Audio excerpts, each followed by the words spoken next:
وعباد الرحمن الذين يمشون على الأرض هونا وإذا خاطبهم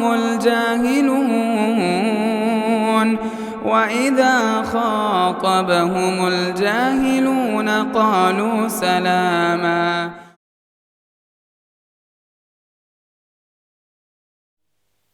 حاضرین جمعہ، بزرگوں، دوستوں، پردہ نشین خواتین اسلام، ہر قسم کی تعریف، کبریائی، بڑائی، بزرگی، حمد و ثنا، عز و شان اسی اللہ وحدہ لا شریک لا زوال کے لیے لائق اور زیبا ہے، جس نے ہم تمام کو پیدا کیا.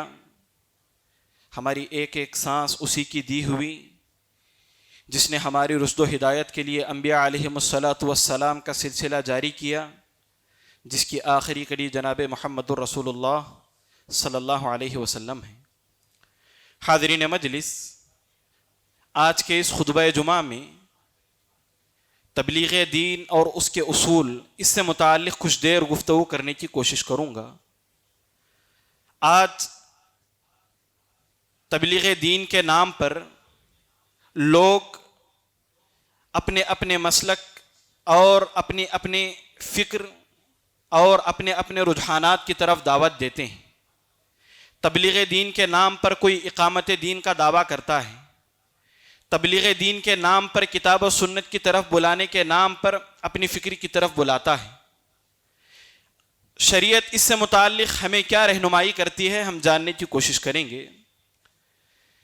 میں نے جو آیت مبارکہ پڑھی، اس آیت مبارکہ میں اللہ رب العالمین نے فرمایا، تم میں سے ایک جماعت ایسی ہونی چاہیے جو خیر کی طرف بلائے، لوگوں کو بھلائی کا حکم دے اور برائی سے روکے.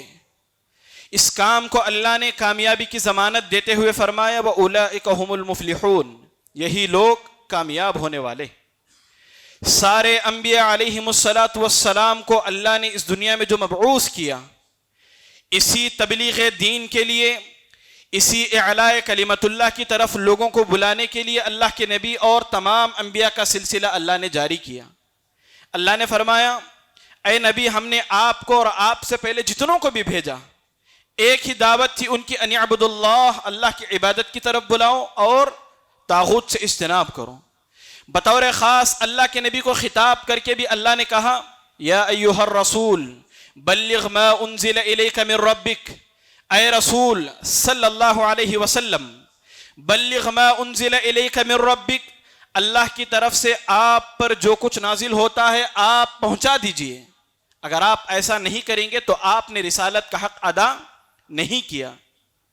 انبیاء کے ساتھ ساتھ نبی کریم صلی اللہ علیہ وسلم کے ساتھ ساتھ اس امت کی ذمہ داری بھی دعوت دین کی اللہ کے نبی نے فرمائی. اللہ کے نبی فرماتے ہیں، قل ھذہ سبیلی، یہ میرا راستہ ہے، ادعو الی اللہ علی بصیرہ، بصیرت کے ساتھ میں اس کی طرف بلاتا ہوں، ومن اتبعنی، اور جو میری اتباع کرنے والے ہیں ان لوگوں کا بھی یہی طریقہ ہے. نبی کا مشن بھی دعوت ہے اور نبی کی اتباع کرنے والوں کا مشن بھی دعوت ہے. نبی کی اتباع کرنے کے سب سے پہلے جو علمبردار بنے صحابہ رضوان اللہ علیہم اجمعین تھے. صحابہ اس دین کے لیے اتنی قربانیاں دی، اتنی محنت کی اور اس کی تبلیغ میں ایسا کردار ادا کیا اور آپ نے اپنا سب کچھ لٹایا کہ یہ دین ہم تک صحیح سلامت پہنچ گیا.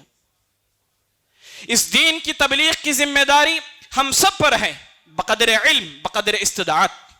اللہ نے آپ کو جس قدر علم دیا ہے آپ پر واجب ہے، لازم ہے کہ آپ اس قدر تبلیغ میں اپنا حصہ ڈالیں. بسا اوقات ایک کلمہ آپ کا کیا ہوا سامنے والے کی ہدایت کا سبب بنتا ہے.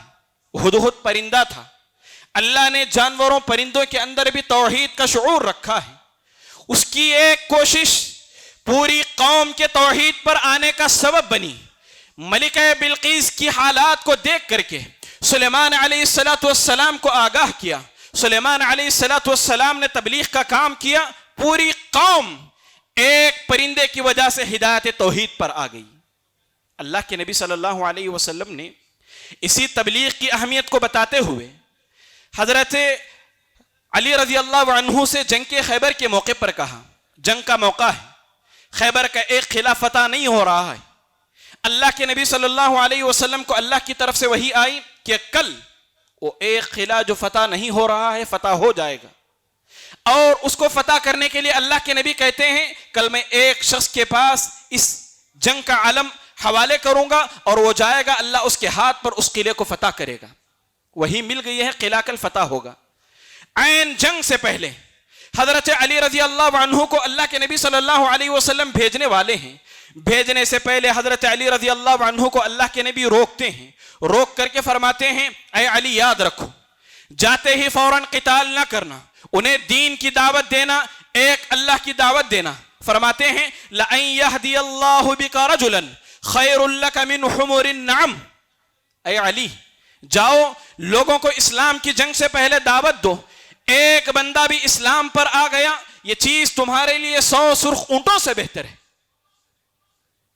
کامیابی کی ضمانت اللہ کی طرف سے مل چکی ہے، اس کے باوجود تبلیغ کی اہمیت اس قدر ہے کہ اللہ کے نبی جنگ سے پہلے بھی حکم دے رہے ہیں کہ تم دعوت دو، اللہ کی طرف بلاؤ۔ اسی لیے علماء باب باندھتے ہیں باب الدعوت قبل القتال، دعوت دینا جہاد سے جنگ سے پہلے۔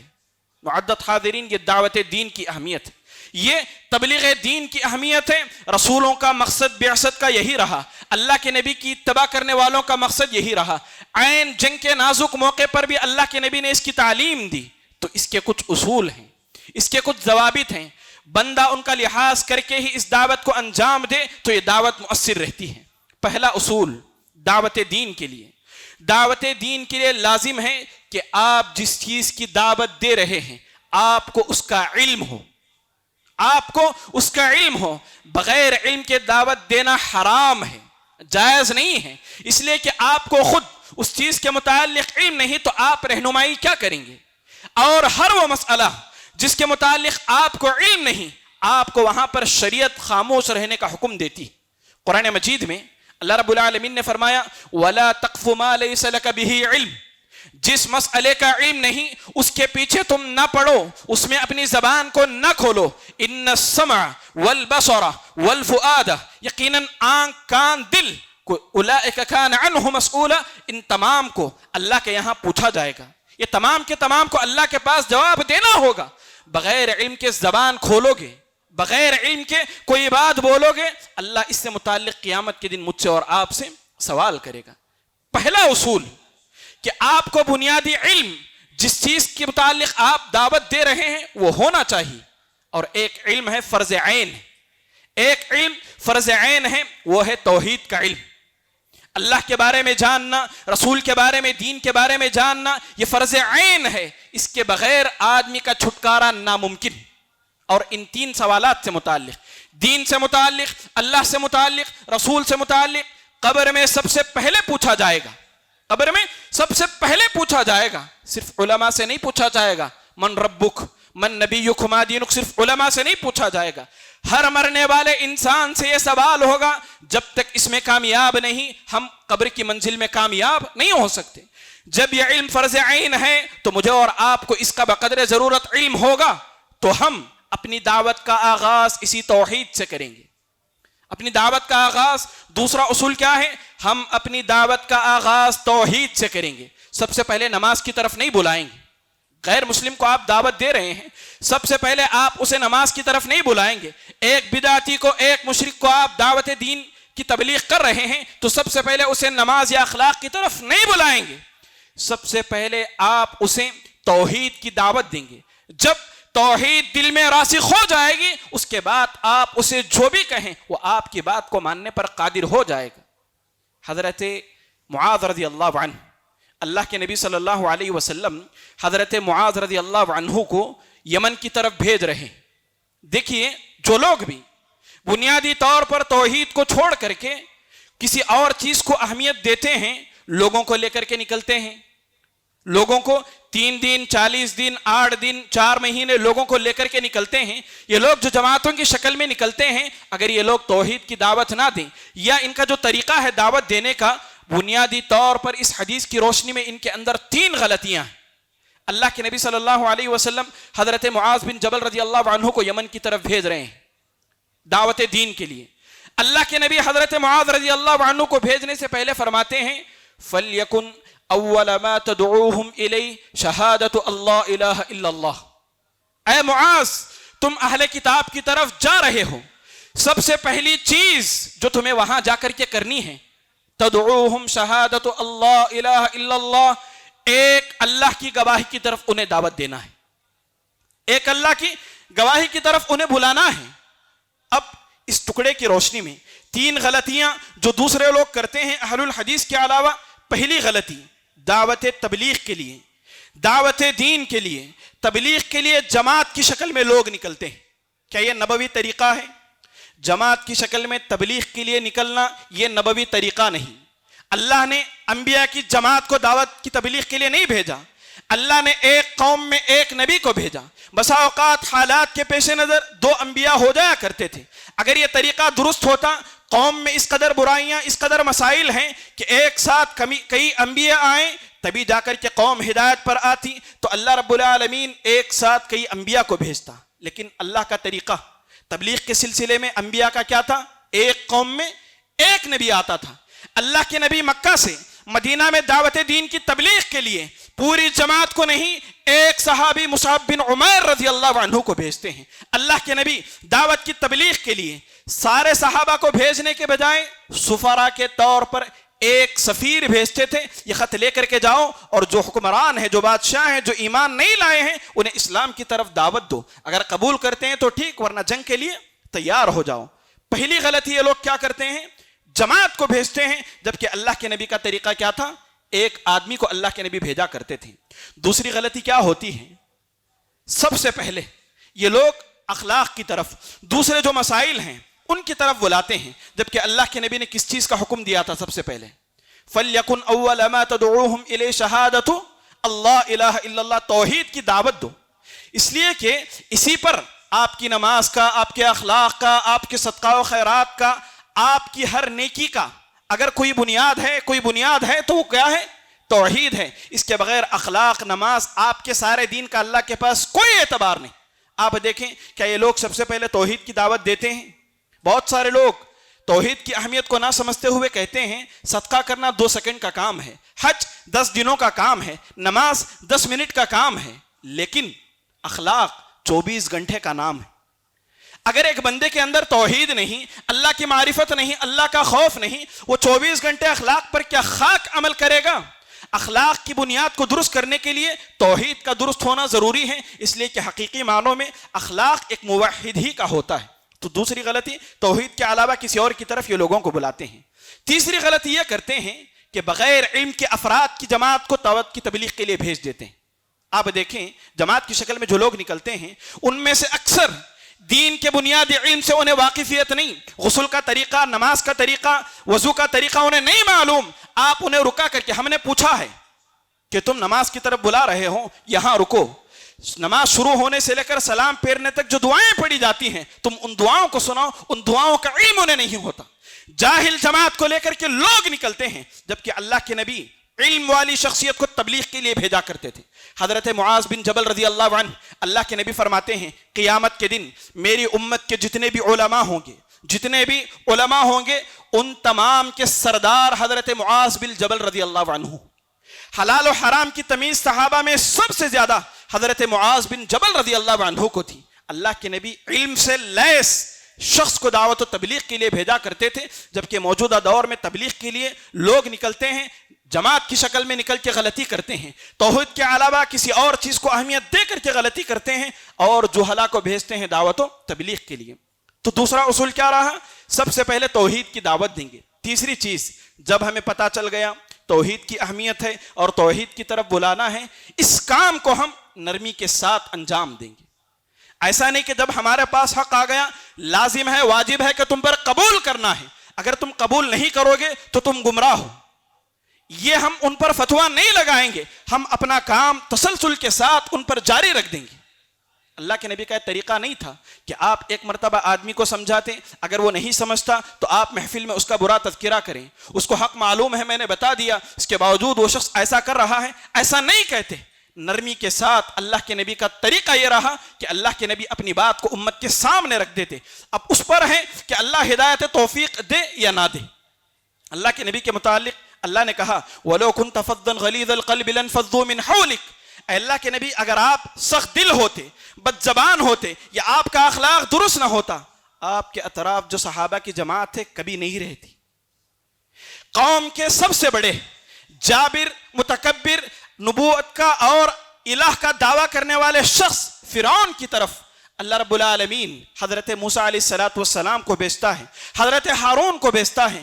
اللہ دونوں انبیاء کو بھیج رہا ہے، سامنے وقت کا سب سے بڑا سرکش ہے۔ اللہ کہتا ہے فَقُولَا لَهُ قَوْلًا لَيِّنًا، تم دونوں وہاں جا تو رہے ہو لیکن وہاں جا کر کے تم نرم زبان استعمال کرو۔ فرعون کے سامنے دعوت کا انداز ایک دائی کا کیا رہا؟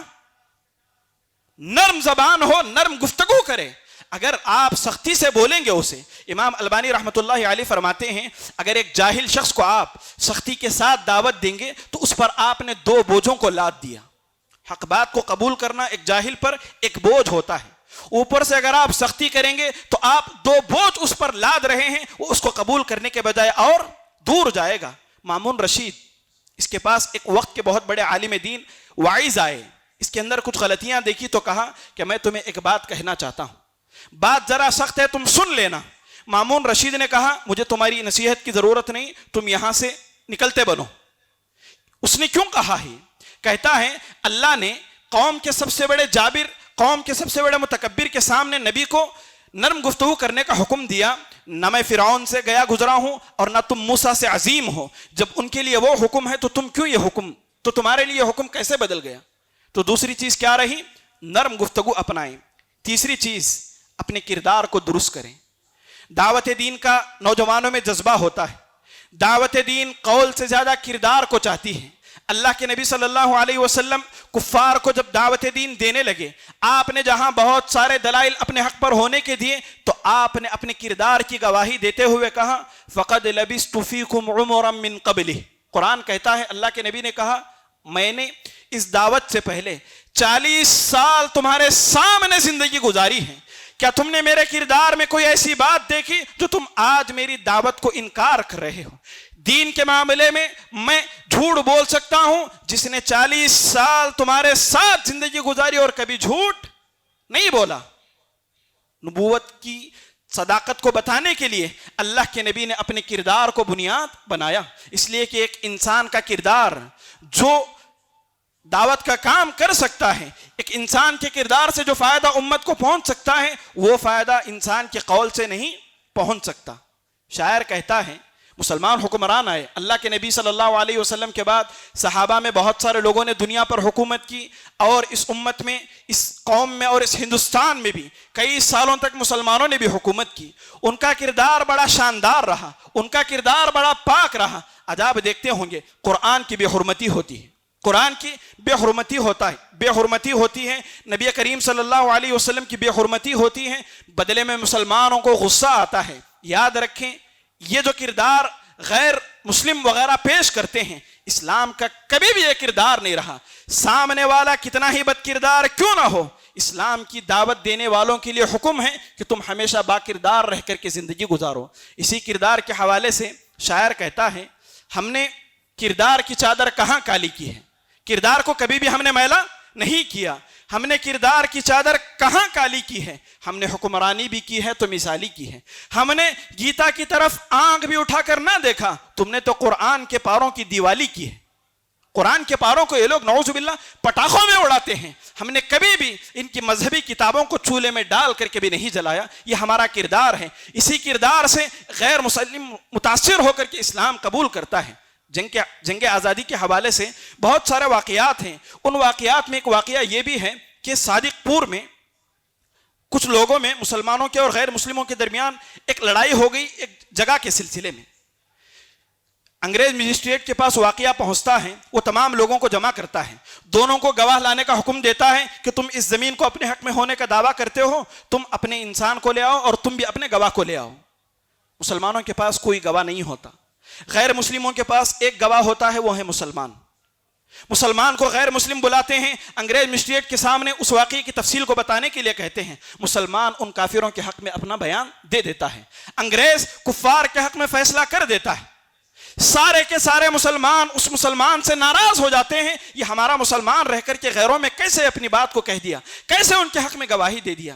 ایک مسلمان کے اس کردار کو دیکھ کر کے سارے کافر جو اس وقت وہاں موجود تھے سب نے اسلام قبول کر لیا۔ مؤرخ اس واقعے کو لکھنے کے بعد کہتا ہے اس قصے میں مسلمان ہار گیا لیکن اسلام جیت گیا۔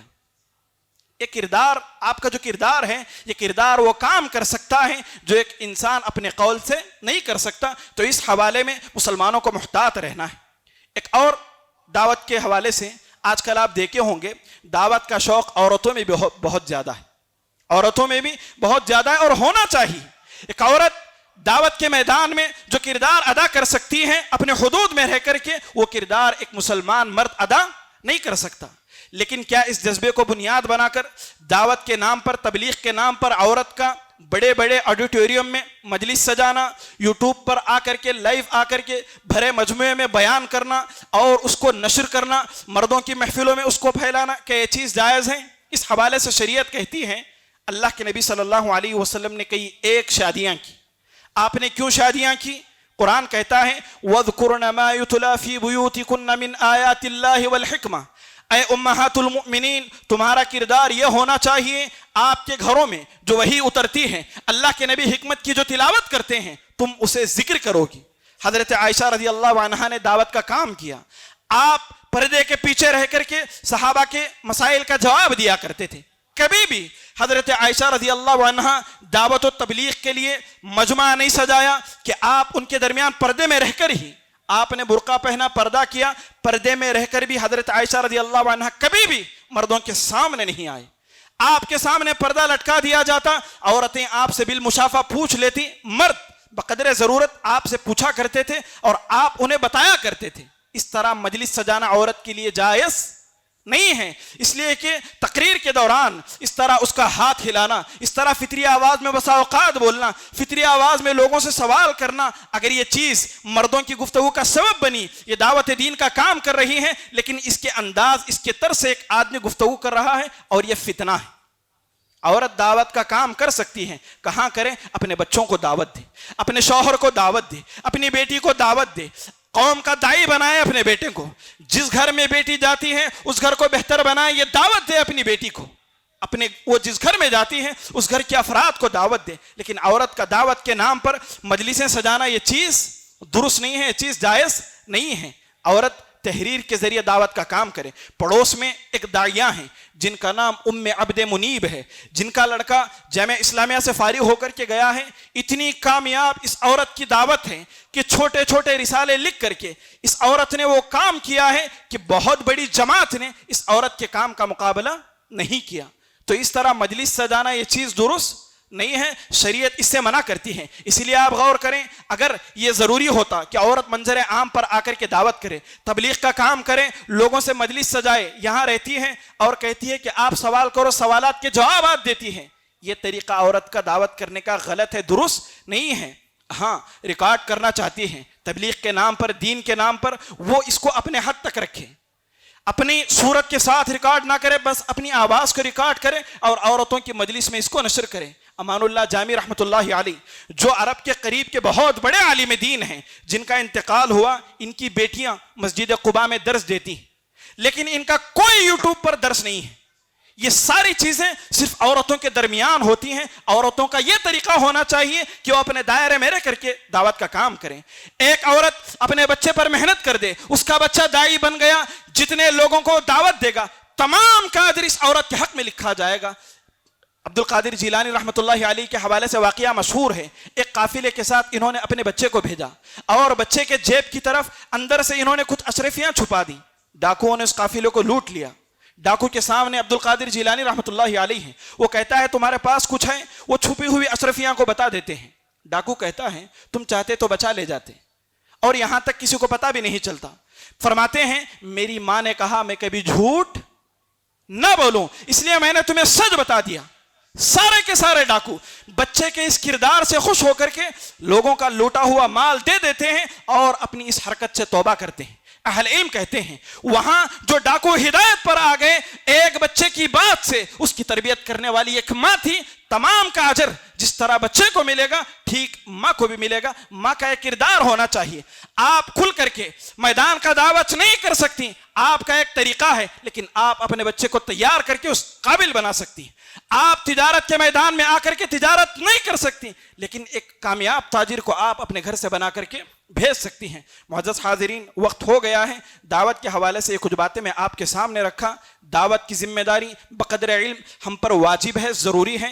جس قدر علم ہم اپنے رکھتے ہیں, کاروبار کرتے ہوئے, اپنے بچوں کے ساتھ کھانا کھاتے ہوئے, سفر کرتے ہوئے, توحید کی دعوت, نماز کا طریقہ, اخلاق, یہ ساری چیزیں بقدر استطاعت, بقدر علم ہم سب پر واجب ہیں. اگر ہم یہ نہیں کریں گے تو ہم ناکام ہیں, ہمارا کردار ادھورا ہے. اللہ رب العالمین سے دعا ہے کہ اللہ تبارک و تعالی ہم تمام کو یہ دین جس پر کامیابی کی ضمانت ہے, یہ دین جو اللہ کے پاس سب سے محبوب ہے, وہ دین اللہ نے ہمارے لیے چنا, اللہ اس کو ہم کو عمل کرنے کی توفیق دے اور اس کی طرف لوگوں کو صحیح نبوی طریقے کے مطابق دعوت دینے کی توفیق نصیب فرمائیں. جتنی بھی باتیں ہم یہاں پر سنے ہیں, ان کو سننے سے زیادہ, کہنے سے زیادہ صدق دل سے اللہ عمل کرنے کی توفیق نصیب فرمائیں. آمین. تقبل یا رب العالمین. مسجد عباد الرحمن کے پلیٹ فارم سے ہونے والی دعوت و تبلیغ کے مشن کو آگے بڑھانے میں ہمارا بھرپور ساتھ دیں. علم و عمل سے ناطہ جوڑنے کے لیے اہل علم سے جڑیں. مسجد عباد الرحمن کے یوٹیوب چینل کو سبسکرائب کریں اور آگے شیئر کرنا ہرگز نہ بھولیں. فجزاکم اللہ خیرا.